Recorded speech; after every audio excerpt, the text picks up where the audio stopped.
Hello, and welcome to the weekly voice chat of the Men's Humans Rights Discord. We're the semi official Discord of the Men's Rights Discord.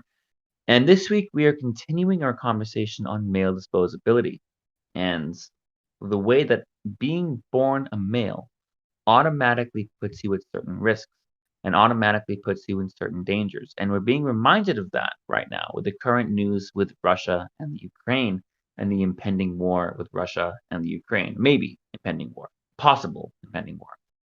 Where if you're a male in those countries right now, there's a very real possibility that you end up on the front lines and you end up being killed. You end up being killed forever at a young age, at 20, 21, 22, even 18, 19, because of a situation that you didn't start and you had nothing to do with and you're not responsible for. But now you are expected to fight and you are expected to die simply because you happen to have been born a man and simply because you happen to be a male. So we've been sharing some stories these last few chats, but it's a very common thing for a lot of young men to experience where, oh, there's a situation, so now you are expected to be violent or you are expected to get physical because you have to defend somebody or you have to defend something. Or now a situation has happened and now you are expected to step up and you are expected to be the physical arm, so to speak. And a lot of guys experience this every day, and a lot of guys experience this in different ways. And it's just normal. We just kind of accept it and we just kind of normalize it.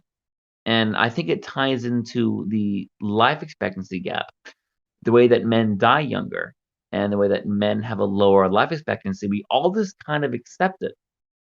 And to be clear, the reason why men die younger is not just because men are expected to fight. There are biological causes to the shorter male life expectancy, but it's the way that we accept it that men die younger. It's the way that we accept it that 18 to 21-year-old boys are drafted and sent to die against their will. We just accept violence against men. We accept young men dying. We accept men dying younger. And it's like, why is that? The reason we're doing this today, of all days, is because we have just had a very, very good example of male expendability on Wikipedia. Now, what happened was that one of our members went on the male expendability article and started adding content. And then within a couple of hours, a feminist comes along and they nominate it for deletion, just like they must have seen it in like Get Updated somehow. And the coincidence is too much for it to have been just random. So this feminist comes along, they nominate for deletion. They say it's a fork of the male privilege article intended to evade consensus on that page. Basically, what they're saying is it's attempting to get content onto Wikipedia that wouldn't go on the male privilege page because feminists were blocking it. And I have no idea if that's true or not, but if you go on there, you'll see on the male expendability deletion page, you'll see the first couple of people are saying delete it, and then you've got an entire wave of like 20 or so people saying keep it. And then right at the end of the time, the person who is responsible for arbitrating these decisions comes along and says it's undecided, even though like 5 or 6 of the people there were for deleting it and the rest were saying keep it. Most of them were being weaselly and they were giving wiki rule reasons for getting rid of it. Say things like it's fringe. They use all these like very technical sorts of reasons, but if you look at their actual editing history, they're all on the feminist pages and they're all people who are very, very involved in the feminist side of Wikipedia. And it's very telling that they're trying to shut this down. But we have won. We have won. That is something that will shock people who think that Wikipedia is totally owned by the feminists, that we won and we made them keep this article. and it wasn't even close. But anyway, getting back onto the male expendability point, people who go on there will understand what male expendability is. We've improved the description of it at the top, which you can read in the little preview there. We have drastically improved the whole article. We've put in citations showing that men are the primary victims of genocide, and this means that people who are going on Wikipedia and just looking around will start to see this article. And I don't think there's a whole lot feminists can do to change it. It's worth also talking about what male expendability is, really. Male expendability is basically the idea in both biology and society that is imprinted on boys from a very young age, and also is part of their nature as well, whereby they will go out and they will, if a girl is in trouble or something like that, they will put their body in the way of that trouble. And I think this is something which we all need to think about a lot more, because I think it's actually our key issue is male expendability, or the empathy gap, if you want to take it up a level.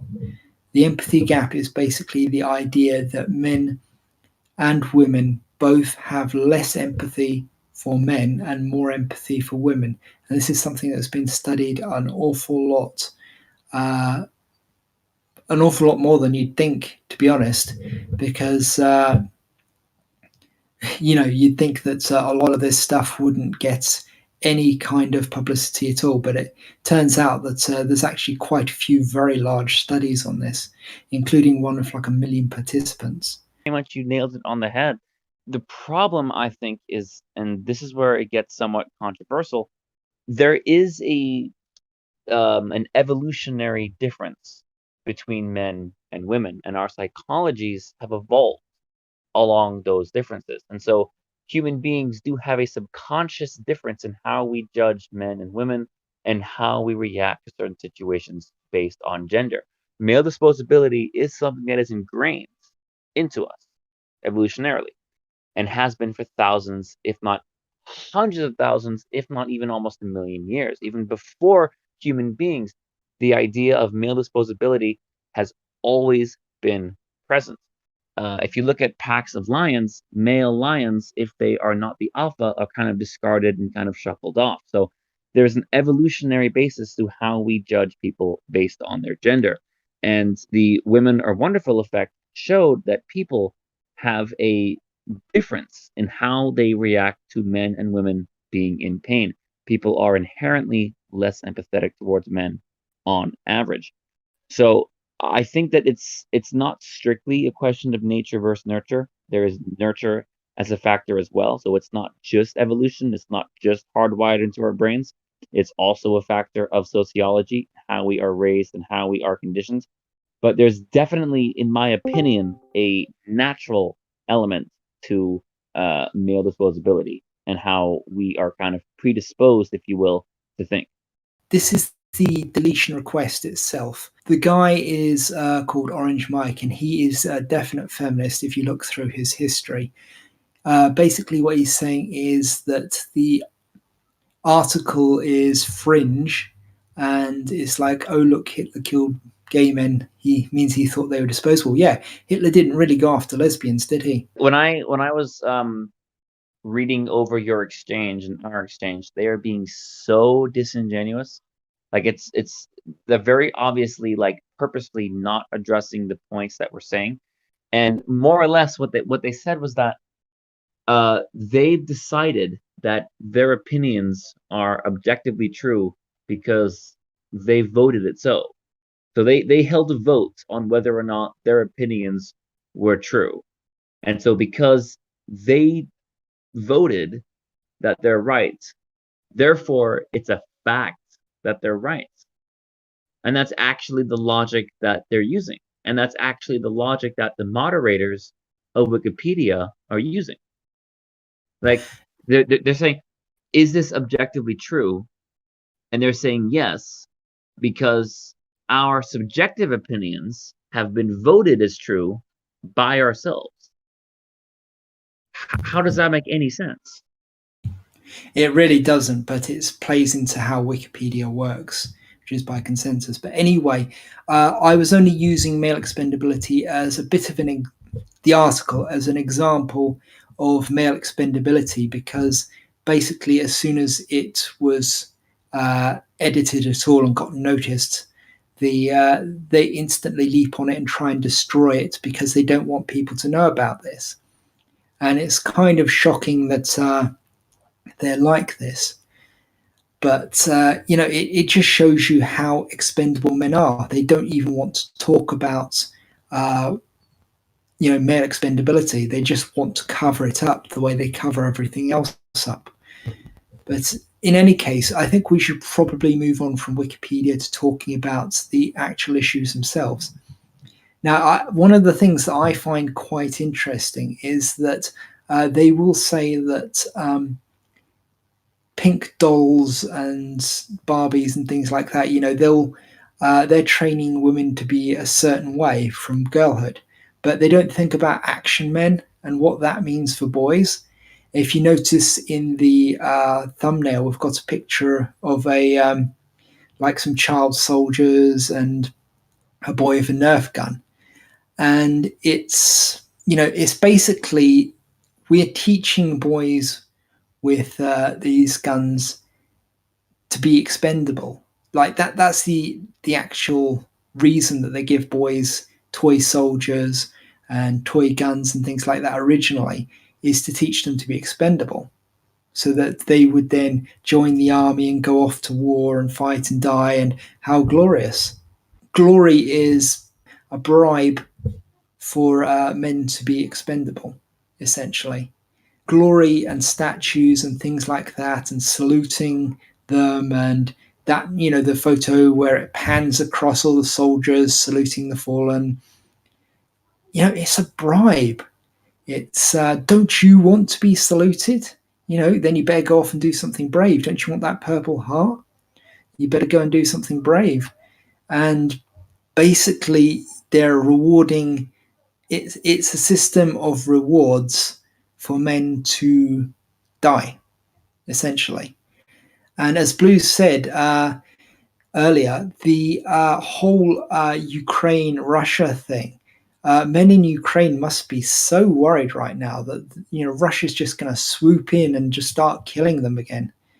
It's crazy, and we've got other international problems. People in Taiwan must be worried, but especially worried. Anyone who's young and male should be especially worried, because in every war, as I've noted with time and time again on this series, in every war, when it comes to who gets killed, it's always the young men and the boys. And they will take civilian men and civilian boys, and they will put them against the wall and they will shoot them. There's the old I think it was Genghis Khan used to do this. He would pull a cart into like a town square or something, and then all the boys would like march by it, and if your head was higher than the cartwheel, they'd chop it off. And so if your head is higher than a cartwheel, so if you're a boy of like, there's probably like 10 or 12, your head's coming off just because you're male, and just because they're worried that you'll want to get revenge for your dad being killed, so you've got to die as well. And this is something which is documented in genocides. For all that people try to cover it up and dismiss it and say people, it is by and large almost exclusively men and boys who get killed in genocides. Srebrenica, the Bosnian genocide, it's Rwanda. Like, feminists are going to Rwanda and they are teaching, they're doing classes where they teach the boys to respect women because of the genocide. But it was actually mostly boys who were killed in the genocide. So just think about that for a second. It's so infuriating to that point when feminists say, "Oh, you're just saying a what about the men's argument." Well, yeah. I mean, what about the other 50%? Especially if you're talking about violence, or you're talking about assault, or you're talking about disposability, not only do men have it equally as bad, but men have it worse. I mean, it shouldn't matter either way. I mean, when feminists say, "Oh, you're just doing a what about the men's argument," isn't the entire movement of feminism nothing but a what about the women movement? You're saying, well, what about the other 50%? And that's fair. The thing is, that's not a bad thing to do. It's completely fair to say, what about us? There's nothing wrong with that. But it's insane to me how we're sidelined not only when it's equally bad, but worse. What you just mentioned about the argument to appeal to fairness. I mean, feminists, progressives, whomever, Wikipedia, they can profess all day long, that they are interested in fairness. We have to be honest with ourselves. They are not, okay, and they haven't been. This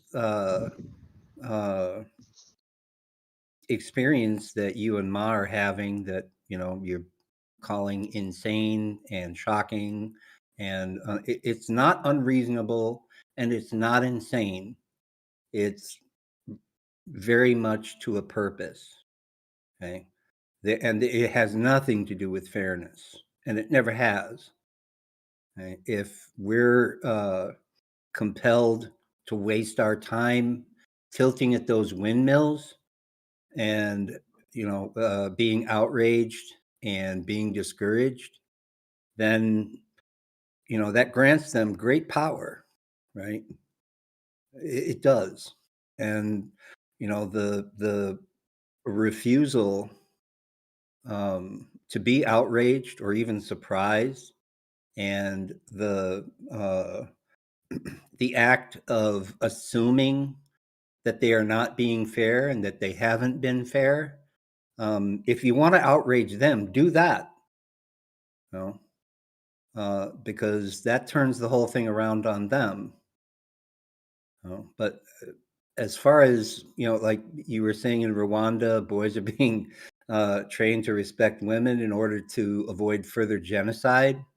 So long as they're being trained to respect women and girls at the expense of each other, I can guess that genocide will continue, and they don't care. They're not trying to prevent any of that stuff. You have to assume that everything they tell you is a lie, because it is. And you have to proceed from the idea that their real agenda has nothing to do with what they are telling you or even each other, at least not publicly. It's all a means to an end. Yeah, that's certainly true. I mean, when I say things are shocking and that, I mean in the sense that I feel they are something that should shock people rather than the sense that I am shocked, because I've been doing this way too long to be shocked by anything that feminists do. Right. There's some really awful stuff that they do. Right. But And you're right. Morally, But it's can I just say really fast to what Les just said? Sorry to interrupt, but just go ahead. It's like, to that point about not mentioning boys in the genocide, but yet instructing boys to consider the genocide. Just the whole "what about the men" thing. Why do feminists have such a problem including male victims in the conversation? It's like feminists say, let's only talk about female victims. And if you talk about male victims, that's a bad thing to do. And if you try and, quote, make the conversation all about men, you're now somehow hurting women. When all we're doing is saying, listen, you're leaving people out of the conversation. We're trying to make it an equal conversation where everybody is included. You are the ones excluding people. You're the ones making it one-sided. We're not. and they'll call that bias. like including men is bias. But I think we should make "What About the Men" a meme. We should make it a Or hashtag. they'll call that misogynistic one too.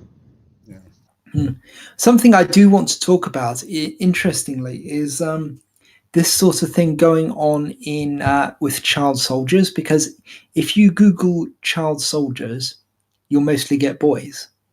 If you Google boy soldiers, you'll mostly get boys. If you Google girl soldiers, you'll mostly get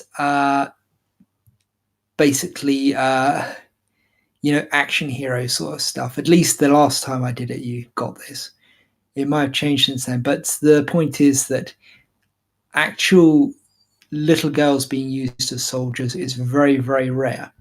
Meanwhile, and I'll show you a picture of this, is pretty horrifying. These are boys who are being trained by ISIS to kill other men. And this is a photo taken just before those boys shot those men in the back of the head. And I think that is extremely, well, it should be horrifying, but it's a fairly common thing over in that country, in those countries, where they'll just take little boys from their homes, they'll kidnap them, put them into camps, and they will then train them to kill other, males. And it's yeah, look at that. They're saying child soldiers, but what they mean is boy soldiers. That's not a girl in the picture. That's a boy. And they're going to, they're probably going to go through the whole article talking about how, like it's children in danger. But when Boko Haram shows up, they don't take the girls, despite what you may have heard. They once kidnapped like 300 girls, held them hostage for a while, and I think let most of them go. But normally what they do is they just... girls do get kidnapped. It's true. But overall, and this is true for Taliban, and this is true for ISIS as well. Sorry, I missed out. The Taliban, ISIS, I should have said. A male of any age is at greater risk than a female of any age in any kind of hostage situation. In fact, Gaddafi even had, and it was kind of an optics thing, and this is kind of nonsense, but he had a group of female bodyguards because he thought, and it was true, that any rebel forces would be more uncomfortable shooting a female bodyguard than a male bodyguard. And the difference in media coverage, when there were boys kidnapped by Boko Haram, people were saying, what about the boys? The hypocrisy of people saying, where are our girls? Where are the girls? Were the same people saying, oh, you're just trying to make it all about men. First of all, they're not men, they're boys, they're children. And secondly, no, we're not trying to make it all about men. You're trying to make it all about the girls.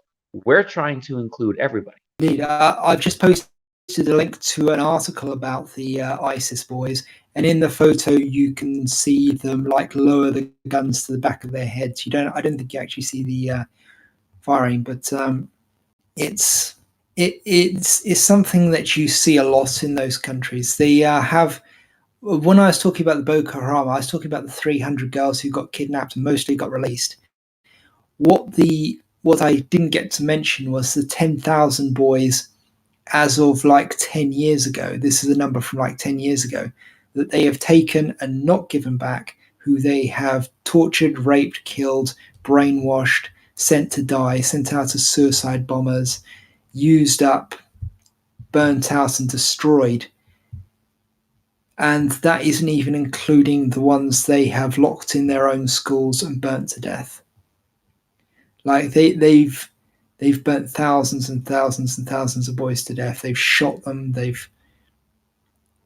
Like, you can go online if you want and find photo after photo after photo of horrible things they've done.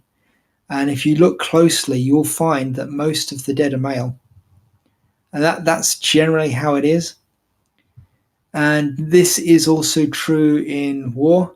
As much as people will try to paint, particularly Hillary Clinton, will try and paint women as the primary victims of war, it's actually men.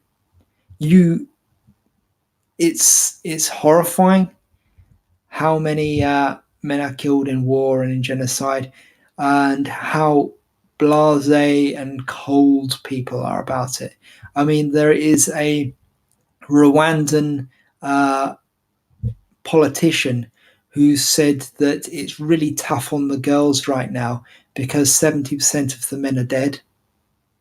Framed it, the whole genocide as affecting girls more than men because all the men are dead and the men don't have to deal with the problems caused by all the men being dead. And therefore it's such insane logic. It's psychopathic.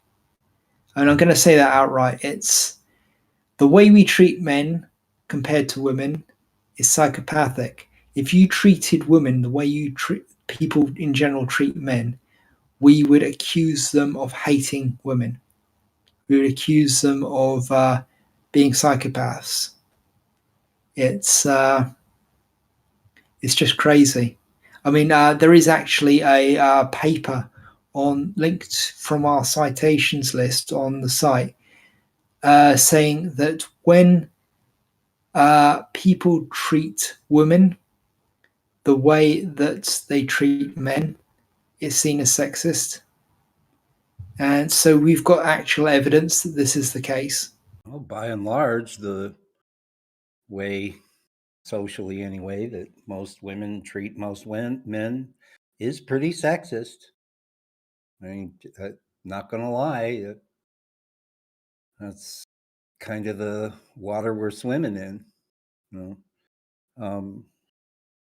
You guys were talking about places like Rwanda and attacks by Boko Haram and ISIS. And, looking at that globally, in places, right now, other than where I am, the very worst of the worst of the worst of how men and boys are treated is driven by and supported by other men. And going back to how boys are brought up, especially in places like that, they are trained to see women a certain way, but again, at the expense of the humanity of other men. So it just stands to reason that they grow up and get any sort of power, then they're going to use it against the most vulnerable men and boys they can find. And so you end up with pictures like that. But I mean, my position is that if the whole system is set up specifically to keep men at each other's throats, the only way to do anything about that is to turn that around, and say, well, I'm wondering if there's some way to defocus on men killing each other and, find out how women feel about each other. Because if they never get a chance to speak up, then, the focus is always going to be on us. Yeah, in the article I just linked to, that's ISIS beheading a boy age 16 for I don't know what, but probably some bullshit. It's always the boys who end up being beheaded. It's always the boys who end up being trained to be the next generation of warriors, the next generation of fighters, the next generation of murderers. And it's deliberate. It's not just men who are doing this either. Like, this is a thing that societies do. So this is the society of ISIS that's doing this. And Right. There are women who are propping this up as well. What you don't see in the news is the women cheering on the jihadis, Yeah. and being proud of their sons for going off and being a jihadi and putting their picture up and telling everyone and, basking in the reflected glory. Right. And The like I reflected say, glory is something you don't talk about much either. exactly. You ask the average Western, prominent feminist how she feels about the men who, uh, you know, kidnap women and, torture and kill children of both sexes, and they'll be happy to tell you about it. If you ask them how they feel about the solidarity of the women behind those men, they will have nothing to say. They've never even been allowed to look at that before, right? But as you said, they're not making a secret of it. They don't hide that, and unless and until I can hear how they feel and what they think and what they intend to do about that, then I expect all of this to continue unabated. Because as long as those women keep cheering, I can promise you those men are going to keep killing. Here's the thing, though. What they don't, and here's what this is what I think. I think that I think if we basically, if feminists had the whole situation in reverse, like let's just say only women had to serve in the military. Like let's just say if the roles were actually reversed, they would be pissed off. They would be like, "Oh my gosh, why are we having to do this? We didn't do anything wrong. Why is our gender having to, sacrifice our lives at the expense of other people? This is a horse badonky at this point." And it I mean, if they realized that if the situation was in reverse, they would be just as angry as how you guys are. They would be just as angry. They would be flabbergasted at the fact that if the roles were reversed, then they'd actually have something to. They would actually get what you guys are trying to say and trying to do and make movements to change it. If the roles were reversed, they would be pissed off. Yeah, well, we've been saying if the roles were reversed, they'd be pissed off about almost everything, to be honest. They would never accept what they want us to put up with. That's the honest truth. Do you know, by the way, a fun fact, not so fun fact, to be honest, we've already talked about the white feather movement exhaustively on this channel, so I won't really give too much information about it. You can Google it if you want, but during the white feather movement, when the suffragettes stopped campaigning for the vote to then demand that men who also, in a lot of cases, didn't have the vote go off to war on their behalf.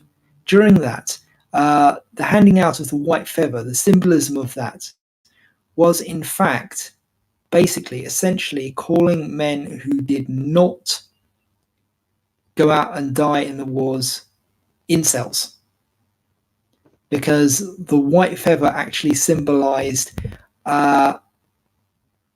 weakness. It symbolized it was from roosters who weren't good fighters in the cockfighting rings, basically. So at least rumored to be. So it became this idea that anyone wearing a white feather was basically not worthy of breeding with.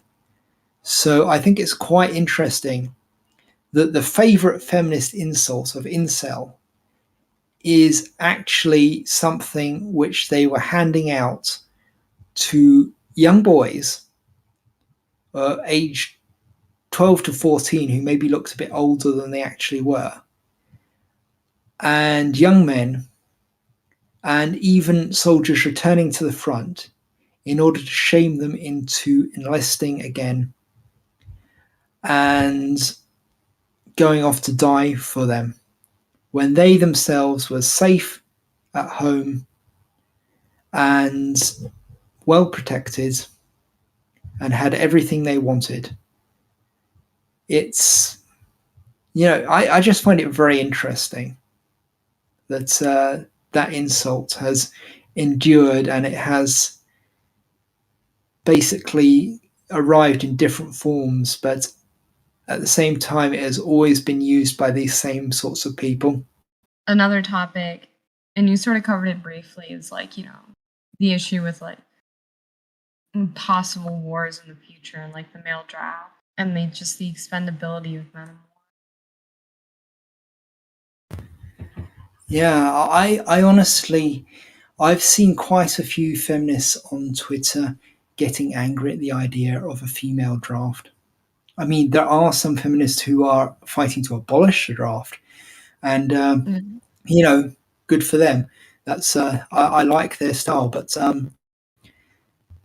honestly, abolishing the draft isn't going to happen because the draft is something which will come back and as an emergency measure in times of great crisis. And if it only applies to men when it comes back, it will, it'll only apply to men. But if we can get them to make it gender neutral, then when it actually gets used, they'll have to draft women as well, at least. That's we don't want anyone to be drafted, but Personally, at least it will be fair. Yeah, at least it'll hopefully be fair. I mean, honestly, if they did draft women, the chances are very strong that they would simply draft them into auxiliary roles, and they would send them to cook, to do administrative work, to do stuff that's away from the front line. But I want to be on the front lines. I want to be on the front lines. Let some terrorist that's a female wear the same tank top as me. I'll get mad. I'll get something done. Well, I don't want to be, but yeah. I mean, that wouldn't be surprising. I mean, while you guys were talking, I was trying to find more on children soldiers. I was trying to find specific statistic because with the census and some government websites, sometimes what you can do is make your own sort of chart, and you can choose to go by, let's say, deaths of Native Americans and split that by gender. I was trying to find anything on stats on male soldiers, and I'm seeing all these different places, and they're juggling between either 10% to 40%. Anywhere between that is how many female children soldiers. I should correct myself.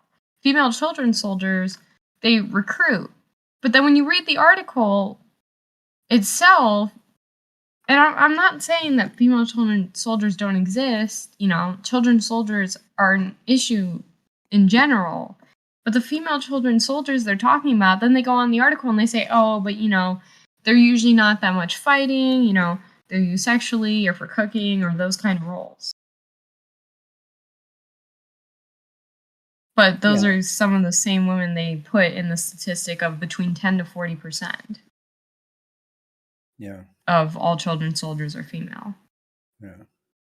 And if there's a draft across the West, then if it's gender neutral, then it's just like when back in the 60s and 70s when women entered the workforce, what they basically did was pursued all the, cushiest jobs and cut the cost of labor in half for employers. If suddenly you have a 50% increase in your labor pool, then you can keep the price of that labor down. And in, as far as the draft goes, basically the same principle applies. The life of a combat soldier will still by and large be male, and its value in the field it just dropped sharply, but as far as, because all of the combat soldiers are going to be men and all of the auxiliary roles are going to be women. So there won't be a need for a male soldier running the munitions dump or the motor pool or the kitchen, or the supply depot, because like I said, now they have a free 50% labor pool to fill all those roles, and our lives as men isn't going to improve. It's going to cheapen even more because there will be more of us. And that's where the gender neutral draft goes. Abolishing the draft is a very simple answer to that.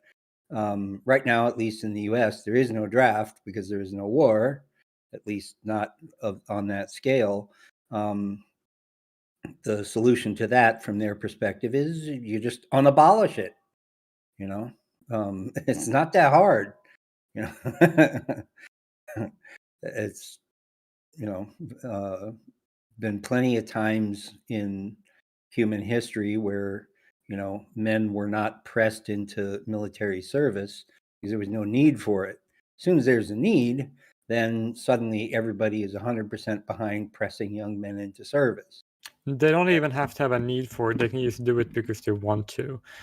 I mean, like, come on, is there a need? I mean, like, one could argue that countries like Kuwait or South Korea have a better reason to have a draft as in legislative draft, which, by the way, only affects men, and it's completely sexist. And in South Korea, I get it because it's so close to North Korea, but it's still not justifiable because then you can just use men and women. Because Israel do that, and they have I understand why Israel have a draft, I do, right?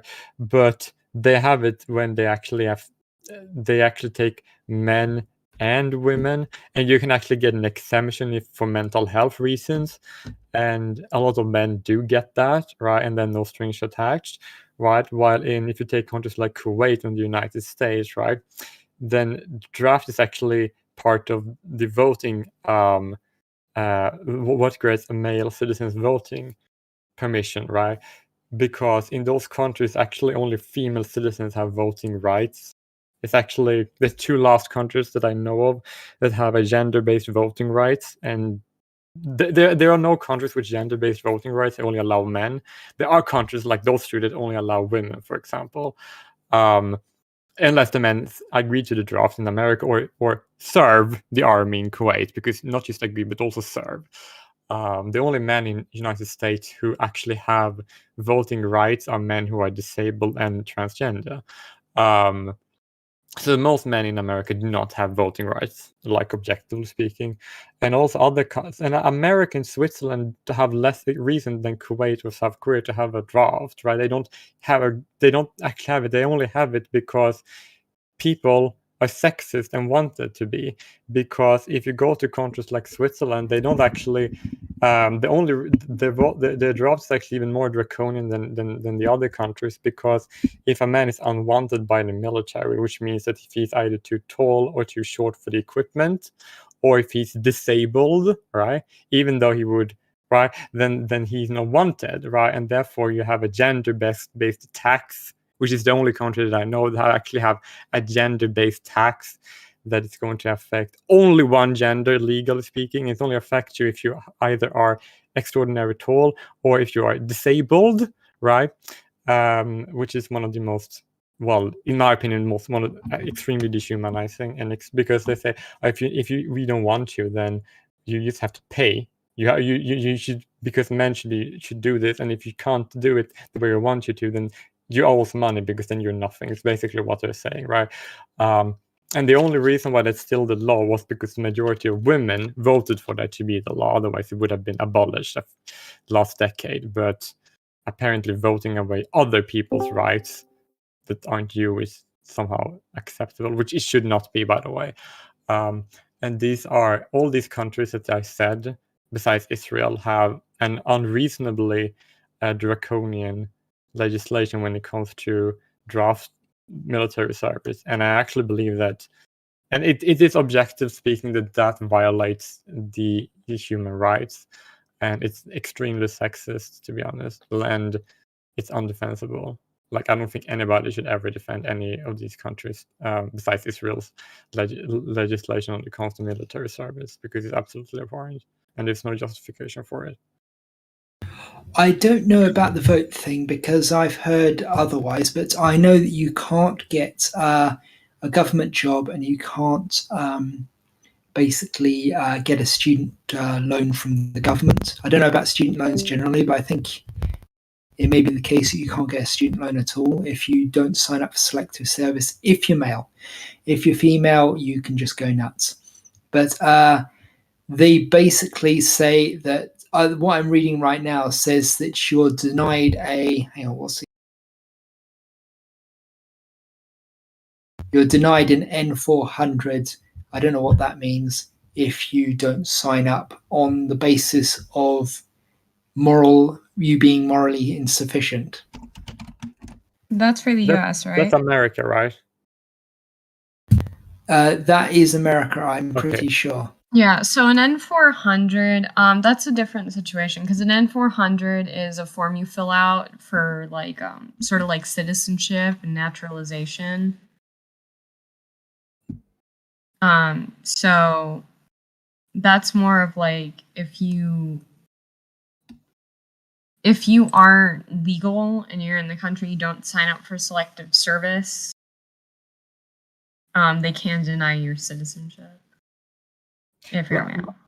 I do have a video posted where a guy explained how it's directly tied to voting rights. Although I'm not entirely. So yeah, you can watch it. That's basically where I got the information from. So I guess I'm just gonna leave that open. If that would be okay with you. So I posted it in here, so people, if they wanted to look into it, you can watch the video. And the other thing is too, though, like on top of you were talking about sex and voting rights, I think the other thing is too is like there's like a fear, a consistent fear of war happening. So I think that's why we never abolish the draft as well. For some reason people do that, we're completely letting ourselves defenseless, which is really tough. But I would actually say this, to be honest. If the country's going to have gender-based slavery, why would I want to defend it? Because gender-based draft is, objectively speaking, gender-based slavery. Like, there's no other way around it, unfortunately. And so therefore, if that was the state in a country, I would want it to be taken over and this, because I actually believe any country that have laws like that should be should not exist. I don't think countries should exist having those laws. The laws should change, and the country should like cease. Like, honestly, that's just what I generally believe, because I do believe that both genders are human, and if a country decides to deny that fact, then that country shouldn't exist.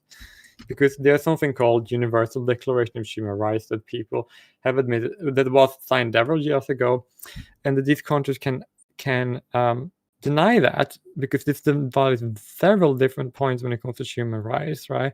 Then I don't see why a country like that should be allowed to exist. Honestly, Israel have a draft, but they have it for both men and women, right? So why can't the other countries not do the same?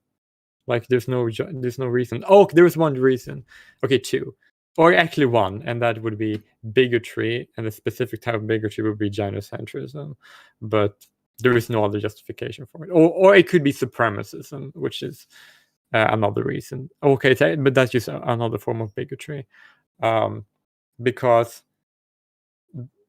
the reason why these countries have this gender-based system, like, they have no reciprocal obligation for women of any kind, right? And anybody who supports these current laws are a female supremacist, like, objectively speaking. And what I mean by that is that they literally say that they want women, just for being women, to be legally supreme, like have a a citizenship or a legal category that is legally better than the male one, and that makes them these people who defend these countries' laws, right, supremacists. They absolutely are supremacists, and there's no justification for it at all. It's just that I'm gonna force you because sexism. That's why. It's interesting. People often talk about people who don't sign up for selective service being denied the vote. And I'm still not sure if that's true because I can't find any reference to it. But people don't seem to talk about very much the fact that you can be eligible for $250,000 fine or 5 years in jail if you don't sign up for selective service. I don't think that's actually really enforced, but the fact that that law is there is pretty bad, and it means that if there was a situation where war was brewing, I bet you that they would crack down on that so hard, and you would have like so many people forced to sign up or be denied this. Jay Willie, your mic's on and you're typing, I think. Oh, sorry. You're not wrong at all, Ma. They don't really enforce what you're reading is technically true. They don't really enforce it anymore. A lot of it, you can get student loans as a male without having signed up for selective service, as far as I know, but they sort of give you bonuses if you sign up for selective service. And they don't give you like a fine or anything like that currently because it's relative peacetime per se. We're gonna leave it at that. Relative peacetime. But yeah, during the Vietnam War, they definitely did those kind of things. Dark, I think your mic is sort of something's going on with that. You keep sort of tailing off weirdly, like going very Is quiet. it? Yeah, I don't know if it was like I don't know what's happening there, but anyway, yeah. It's I didn't know that they did it during Vietnam, but it doesn't surprise me at all. Basically, this is a cudgel that they've got ready to bash you when it actually matters. And they probably won't bash you when it doesn't matter. But when it does matter, they're going to bash you with it. And they will make sure you sign up for this thing. And then once you're signed up, your life is theirs. You are basically effectively a war slave. You will go and you will fight when and where they tell you to, and you have no say in the matter at all.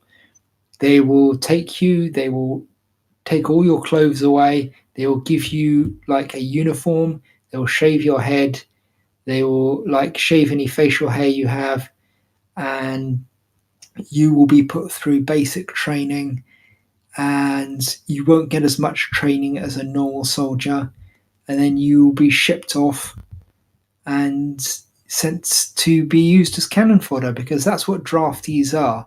They're not the regular soldiers. They're the soldiers they send in when they are, they need people to take a bullet. Yeah. It's like at the end of World War II, the standards for soldiers dropped and dropped and dropped, and the drafting increased and increased because they were just running out of men. Which is super sad. It is the saddest thing on planet Earth. Like, why are we doing this?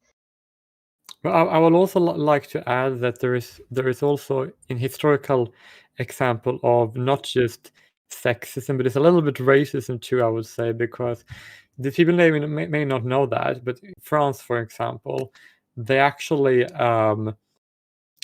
had worse condition for conscripted soldiers who are mainly minorities, such as Bretons and other minorities, and therefore minority men, such as Bretons and others, were more likely to die in World War II by fighting for France, right?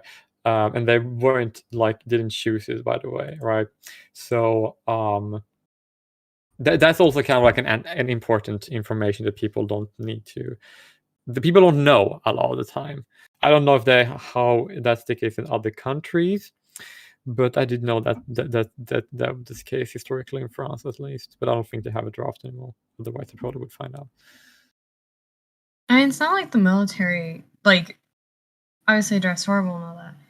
I don't think the military is honestly much better nowadays, too. I mean, well, obviously, you know, the minute you enter the military, you're expendable or any branch of it.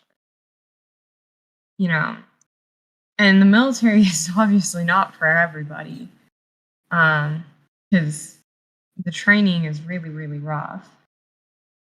Because the whole idea of at least the U.S. military, and I believe most militaries in the world, is they're supposed to tear you down completely, break you, and then build you back up. That's the whole concept of the military. Which is what they do in brainwashing. That's the entire point of brainwashing. One of the best, most effective brainwashing techniques is they will hurt you as much as they possibly can without killing you. They will put you in a, like, they'll do awful things to you, and then they will be nice to you, and they'll offer you a way to gain their approval. And if you're not ready for it, it can be incredibly effective. It's even if you are ready for it, it can be incredibly effective. They will basically, you know, offer you a way to become one of them. They will like sort of start talking about their philosophy and stuff, their nationalism, their whatever, and you know, they will try to get you on their side, and they'll give you water and food and things like that, and they'll be extremely kind to you. And if you say no, it's back to business as usual. Yeah. But if you start to become interested in it, like they'll push on it more, and they'll reward you for complying, and they'll punish you for not complying. And so in your mind, you start, it's like, in order to avoid pain and avoid death, you will start to comply with them, and you can like comply mentally, and you can start thinking the way they do as a defense mechanism. Yeah, it's to learn And obedience. that's what the military, yeah. It's to learn to stand. Like, it's so hard. And you know, and the worst part is, like, our military, our national guard. I mean, it's horrible how we treat them, to be honest. Sorry, I'm like trying to find my words. I have so many military friends personally, and so it's like the stories I hear from them of just the process, and then also like another thing, and this is probably something we could say for another time. False accusations is like another thing that's going on in the military a lot recently, and it's horrid. I mean, the military does like take those extremely seriously, but it's still something that's an issue because they sort of don't take it seriously properly, per se. So that's another issue with the military. And then obviously they're misused. I mean, at the US alone, if you saw with like the riots and what happened in January 6th and all that, they were completely misusing our National Guard. You know, the government, and it just shows you how male disposability works, is just how much they've used the military and the National Guard in that situation. Yeah, I just wanted to say, because I forgot to tell people about it at the time, but this is a screenshot I took that I've just reposted. This is what happens when you search girl soldiers. You don't get little girls forced into war. What you get is adult women who chose to sign up for war, and they're all like, you know, I don't know if you can see it on YouTube, but if you just type in girl soldiers into any search engine, what you'll typically get is a lot of proud looking female soldiers who are all posing for the camera, and they're all very beautiful, might I add. Yes. Oh, yeah. Do you mind if I need to add one thing when it comes to that? Like, I would say that some of these girl soldiers, female soldiers on this picture might not be voluntarily, because some of them might be Israeli, and they technically don't have a choice either, but they still seem they are in the same position as the men, and they actually have a lower service rate. But that is justifiable because otherwise they're it's fucked up their periods or something like that.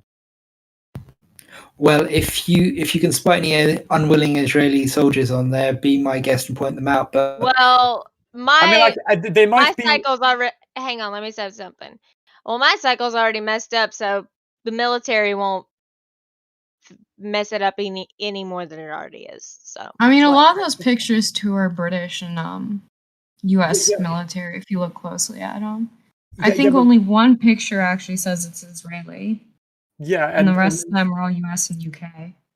Yeah, that makes perfect sense, because my point is that even if female soldiers, Israeli soldiers, doesn't have a choice in the matter, they doesn't means that they're going to be sad. They might just be just as happy being soldiers as not, you know what I'm saying? But they're still not voluntarily being soldiers in Israel, if that makes sense.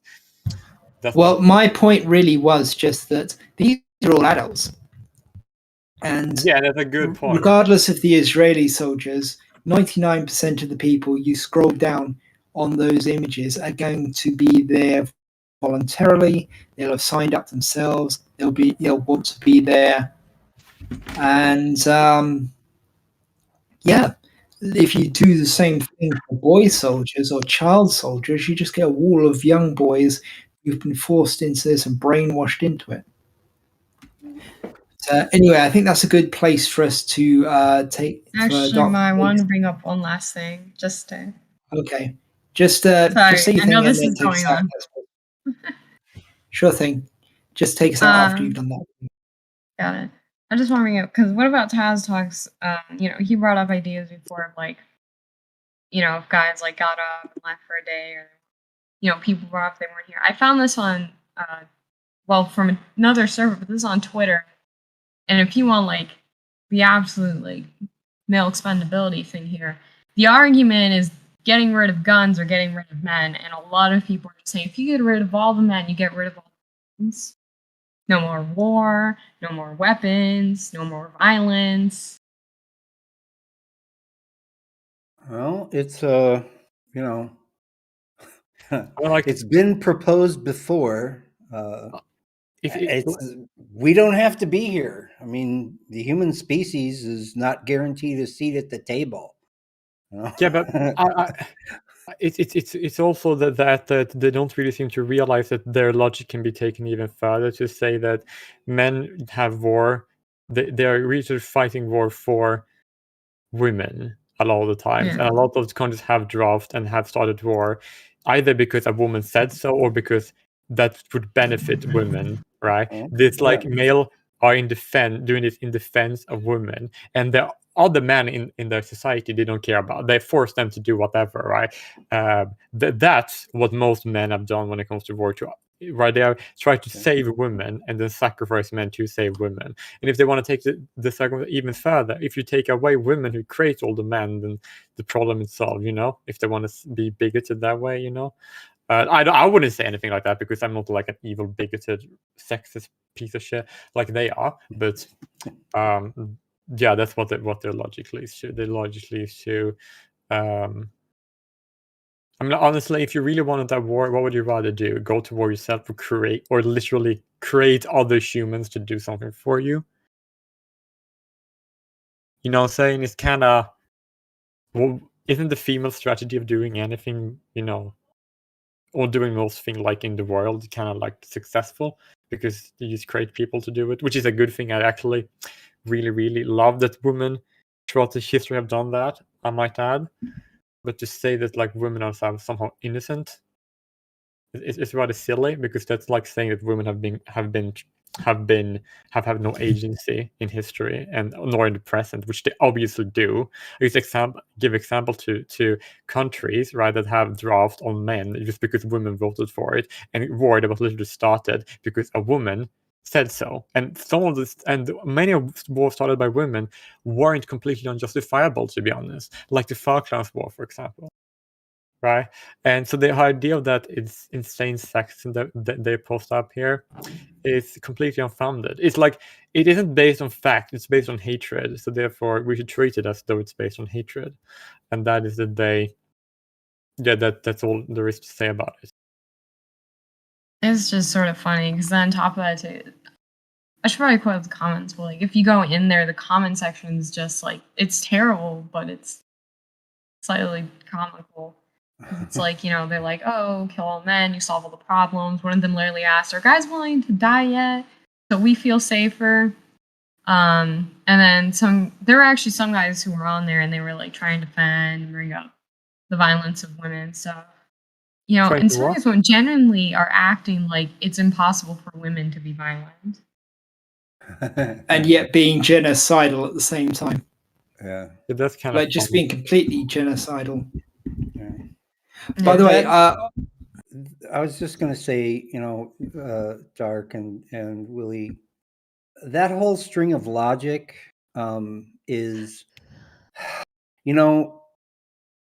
unless you're used to doing it, unless you're used to following a string of logic to its conclusion, anything like that, it's unpleasant, to think about what it would really be like with no men,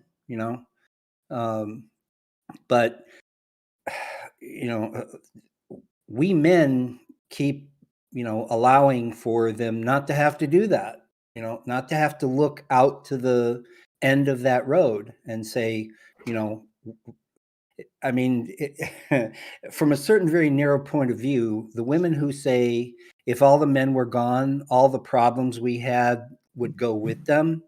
The end of that road is immediately to be replaced by a bunch of brand new problems that no one will have any idea what to do about.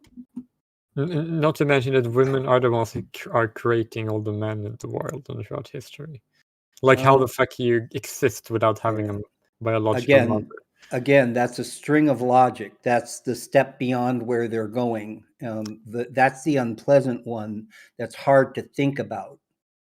Yeah, because it is hard. It is hard to think about for women. It's hard to think about the idea that the men that, from their perspective, caused so many problems were all produced and nurtured and raised by women. I can actually explain why that is, because their ideology, right? If you take some types of feminist ideology, such patriarchy theory, and also things like the Louvre model, right? The reason why it's very, very, very expected to say that they are not basing it on logic, because these ideas were never ever based on fact or logic, or about concept or ideas, or about justice or abstraction either. They were always based on hatred, rage, superstition. That's what they were all based on. So that's the reason why it's not logical. If you based a belief system, it's on hatred, on superstition, and on greed, then you're not gonna get logic from that. You're just gonna get more hatred, and that's what we're seeing. And it's kind of easy to spot, actually, and that's knowing that, not surprising at all to see why they're acting the way they do. Well, I think we should finish it there again. But Yes. yeah, just one more thing before we go, and I'll just post this and then Mark can take us out. The last thing before we go tonight is that during and after wars, any woman who gets pregnant is much more likely to produce a boy than a girl, because even your body understands on a fundamental biological level that way more boys than girls are going to be killed during a war. Isn't that interesting? Really? Yeah. More boys are conceived through active war zone if there is military drafting of men through women. Ooh. I don't see how that makes sense. In any in any way. Women Cool. doesn't decide the That sex of honestly their sounds kids. like natural biological expendability. But I can't follow, because if the male sperm selects what type of sex the kid is gonna have, it's an X sperm or a Y sperm. The woman Well, I body think can't it's decide. because the guy, honestly, this is just what I think before we close out. I think that due to the guy knowing knowing that he possibly could die, he's like, okay, I got to make another one of me. So I'm just going to go ahead out of fear, because here's the thing. And this is just a theory, but I think that typically during that sort of thing, the whole like adrenaline aspect, it's probably hormonal for the male, and it's probably very hormonal for the woman as well. So, I think that, that whole thing is, the guy is so scared that he's gonna die that he's just like, you know what? As a safety precaution, I'm gonna make another boy, just so that way a part of me can continue on the family lineage, because after all, last names are determined by the father. So continue on the family bloodline is very important. But here's the thing: what family bloodlines also don't understand is that if you want to end family bloodlines, you have to kill it both from the root and from the stem. Basically, what that means is both the male and the female, which means even though, yes, my last name is Madison Adams, I'm still a Jones due to me being the root, which means the tree. So I'm still a Jones by root. Maybe not by stem, but by root. But yeah, and there's a reason why so many cultures have the feminine name being the male side, because other peoples, such as the Picts and the Lydians, they actually had to take the mother's name rather than the father's name. And let me see, where are the Picts and Lydians today? Oh, right, they got assimilated by other people who moved into the territory who had patrilineal descent instead. That's what happened. That's why they kill all the males. It's so that the rest of the tribe is absorbed into it without like any males defending them, But and I would- without like All right. an intergenerational male fighting back. All right, we Yeah, gotta Dark, roll if us you could out, take it out, please. Yeah, go on. please. Well, now that we're finally ending, thank you all for coming to the Friday chat of the Men's Human Rights server. We are here every Friday at 4 p.m. UK time, 10 a.m. Central, 11 a.m. Eastern. And we're glad to have you all. It's been an interesting chat, and we hope to see you next week.